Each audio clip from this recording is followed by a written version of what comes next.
അല്ല, ഈ ജഡ്ജി എന്തെങ്കിലും പറയാനുണ്ടോ എന്ന് വെച്ചപ്പോൾ കേതൽ കഴിഞ്ഞ ദിവസം പറഞ്ഞ കരുണ ഉണ്ടാകണമെന്നാണ് പറയുന്നത്.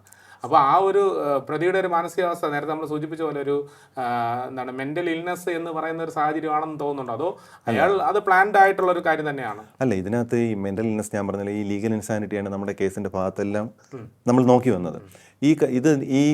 ഈ കുറ്റകൃത്യം ചെയ്യുന്ന ആ കാലഘട്ടത്തിൽ എപ്പോഴെങ്കിലും ഈ പ്രതിക്ക് എന്തെങ്കിലും മാനസിക പ്രശ്നം ഉള്ളതായിട്ടോ അദ്ദേഹം എന്തെങ്കിലും ട്രീറ്റ്മെൻറ്റിലുള്ളതായിട്ടോ അന്വേഷണ ഉദ്യോഗസ്ഥൻ്റെ അന്വേഷണത്തിൽ ഒരിടത്തും വന്നിട്ടില്ല. അതുപോലെ തന്നെ ഈ പ്രതിക്ക് കിട്ടിയ ഓപ്പർച്യൂണിറ്റി ആയിരുന്നു.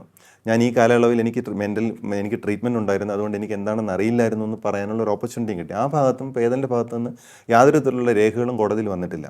പിന്നെ ആകപ്പാടെ ഇദ്ദേഹത്തിൻ്റെ മെൻ്റൽ ഇൽനെസ് പറയുന്നത് ഇദ്ദേഹത്തെ അറസ്റ്റ് ചെയ്ത് റിക്കവറിക്ക് ശേഷം ജയിലിൽ ചെന്നതിന് ശേഷം ജയിലിൽ വെച്ചൊരു പ്രശ്നം ഉണ്ടായി, അതിനുശേഷം ട്രീറ്റ്മെൻറ്റ് പോയി. അപ്പം ആ ഒരു സാഹചര്യം വെച്ച് നോക്കുകയാണെങ്കിൽ ഈ സംഭവത്തിന് ശേഷം കേതൽ ട്രീറ്റ്മെൻറ്റിലായിരുന്നു, ഇപ്പോഴും ട്രീറ്റ്മെൻറ്റിലാണ്. അല്ലാതെ ഈ കുറ്റകൃത്യത്തിന് ആ സമയത്തോ അതിന് മുന്നെയോ ഏതെങ്കിലും തരത്തിലുള്ള മാനസിക പ്രശ്നമുള്ളതായിട്ടോ ട്രീറ്റ്മെൻറ്റിലുള്ളതായിട്ടോ തെളിവ് വന്നിട്ടില്ല.